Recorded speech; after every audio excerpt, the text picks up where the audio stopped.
All right, everybody take all your photos now. One mass photo. Come on. There they go. I'll bomb it for you. It's bizarre. It's shifted from the point where, you know, people, you'd come out and say hello and people would wave, and now it's just literally sort of a phone salute. They're like, hello, Ben, how are you?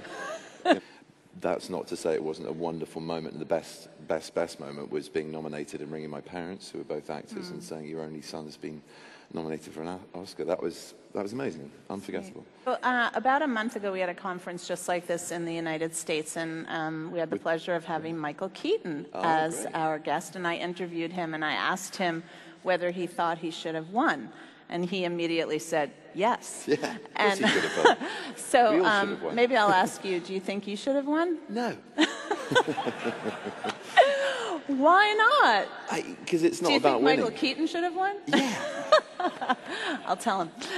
When I heard the feedback of Eddie's performance in Toronto, I thought, well, he's going to get the Oscar. I knew then, and that was months before. And stupidly, I didn't bet on it. Because partly I was thinking, that's a really odd thing to do, to bet on that sort of thing. And I'm sure you'll be nominated again, and you'll probably win the next time. We'll see, but yeah. And then I'll get really competitive. And then you'll get... And then it's, yeah. So, Time Magazine, they named you one of the top 100 most influential people of the year, along with... I haven't done much with that yet. I feel like I should, I don't know, maybe just take you guys out into London and have a revolution. And Beyonce, Barack Obama, and the Pope. Which is ridiculous. I mean, not all of them, maybe, but certainly three in that list. I think it's highly ridiculous. But, I mean... He's supposed to be, you know, God's anointed spiritual guide on earth for the Catholic religion. You've got the leader of the free world up there with me. I mean, it's bizarre. So it's life-size. It's 100% Belgian chocolate. It feels like a health hazard looking at that. That's how it feels. You don't want to be eating all of me at once. That's crazy. I don't do it. Well, I talk about it. I could talk about it. But we'll talk about it a little later. That was a long answer. Sorry. It's early in the morning. I hope you've all had coffee. So you don't love in data as a stunning carpet or tapestry. And so he advanced that with the idea of computable numbers. This idea of a universal machine was the real, as far as I can understand it, the real evolution. I feel really nervous now talking to all of you about this. This is, it's like okay. telling the Nobody Pope how here to do his knows job. anything about data. Okay, all right. Yeah, you're all, yeah, exactly.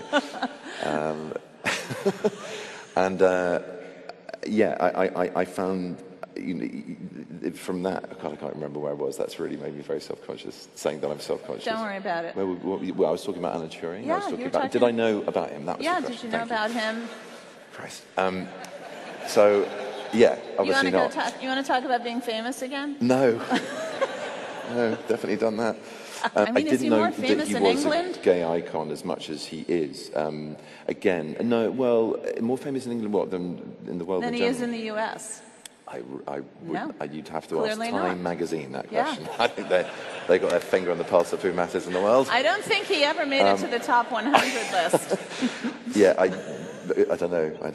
Probably not. My job, I guess, as an actor, as it is always, is to be a storyteller. So I've got to bridge the gap between those characters' exceptionalness and what makes them universal and human. So there is some level of empathy or understanding, or oh yeah, no, I feel like that. I mean, it's rare to feel like Sherlock, I'd imagine, but you know, I think you've got to build these people as something that is recognizable and achievable as well, to make them real heroes in many ways. He says, as the actor who's about to play Doctor Strange, that's going to be tricky because he works on an astral plane, which most of us don't. Very good question. I don't know. You wouldn't play anyone very stupid. Yes, I'd love that. No, that's the point. It's like, yeah, because I am, and you know, I talk a lot, but it would be a cakewalk. Dumb and Dumber 3. Yeah, sure. Yeah, less lines the better, and yeah, just completely. And who knows? There might be something I've already done that's of that ilk. Slave-owning William Ford in 12 Years a Slave, who is crafty. I think, you know, people say, "Oh yeah, you play the good slave owner." There is no such fucking thing as a good slave. So you play villains.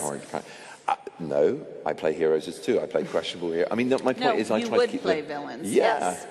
Yeah. Khan, Smaug, Sher Khan. Can't get away from the Khan. Who else have I played? Well, you know, Sherlock. Yeah, he goes to a pretty dark side. It's not. If anyone hasn't seen the last episode, close your ears now.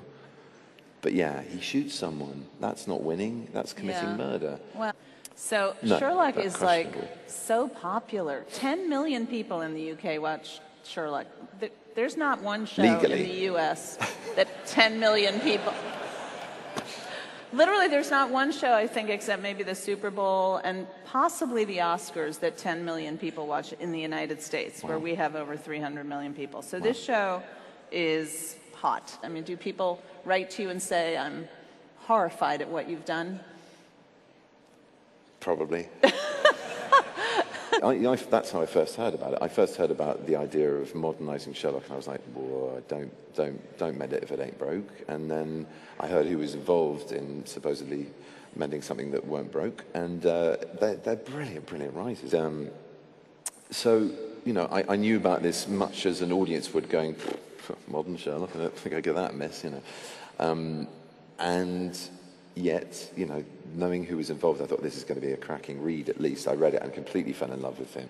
You know, tried to sort of build a career, I wouldn't say a working actor, but just, you know, just going from job to job in a sense and building up a retinue of work and a profile, but nothing that would go like a sort of, you know, 9 o'clock role. Sunday night BBC drama can do, you know. I mean, witness Poldark and everything that's happening now to him, and you know, he's a friend and he's a wonderful guy, and it's like, I know exactly what he's going through. It's crazy. Not that I'm as good looking as him or whatever, but it's an amazing, weird, screwy, bizarre. I was sat around with Stephen at his house and Mark, and they were on their computers looking at the Twitter feed and going, oh, it's trending, and I thought, trending? What is this word, trending? Is it the clothes? You know, I had no idea what that meant. You know, I didn't understand it was a volume of excitement and kind of participation. It meant that I was sort of stepping out into the night, getting my train home or bus or whatever it was, and just expecting, you know, journalists to sort of be abseiling out of helicopters and, you know, flashbulbs to sort of jump out of bushes. You're not a big fan of social media. You I don't go have that an far. active Twitter account. I think we have No, I think it's important to state the difference here.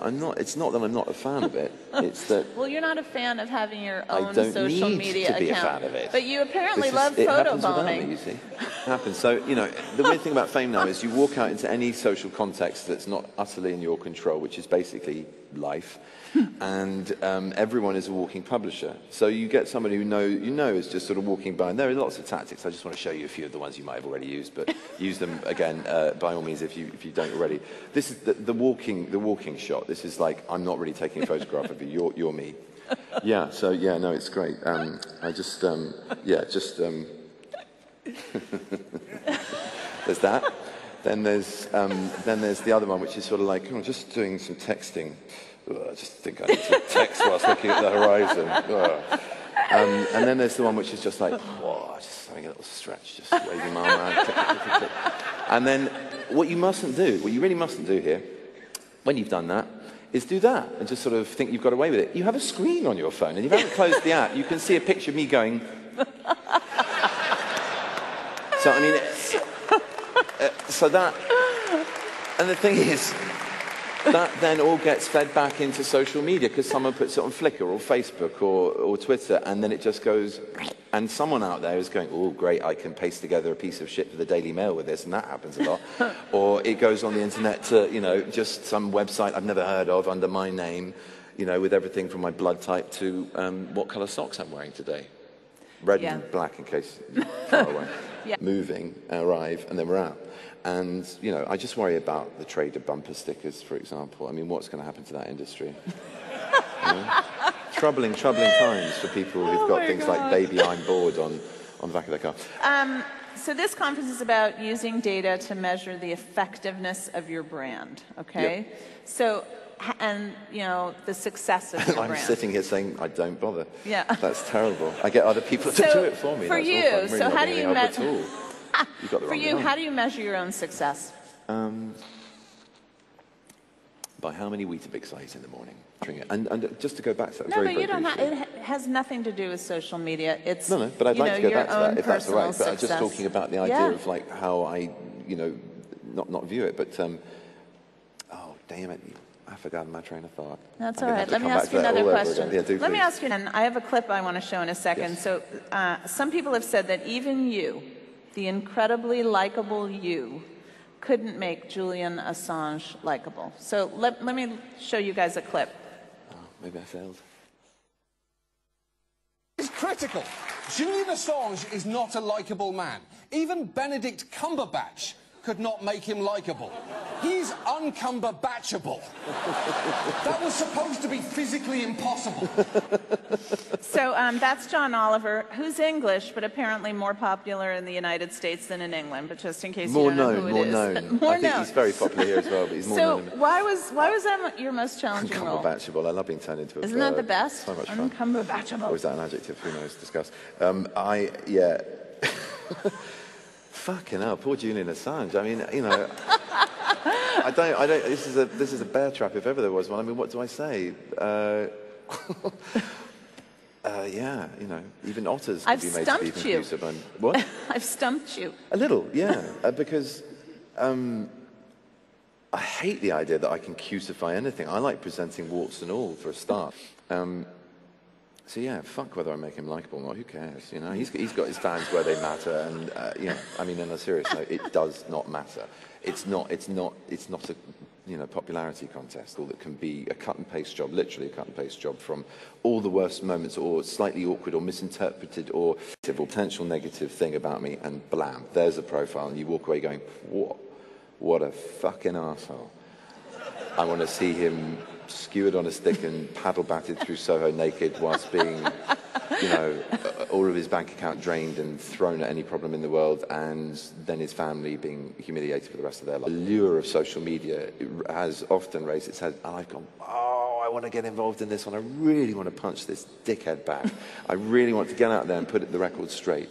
I am not spoon-fed by, I'm not going to go into them all now, I'm so tempted to, the myths out there about me, but in a way that's the Trojan horse, that's what people want, because then the cycle can continue. So I heard you want to play David Bowie, and I would love to see you play David Bowie. Do we have a picture of what that might look like? Oh, do we? So, there you go. So there are rumors that you might actually get a chance to play David Bowie. So one, can you confirm that rumor? And two, why David Bowie? No comment.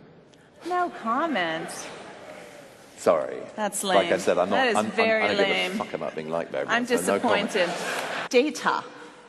Pardon? Data. Oh, data. Data. Well, you said data, which I've never. Data. Hello. I have a data stick. Data. Oh, I like data much So I should say when I say goodbye to you today. Data. Data. Information.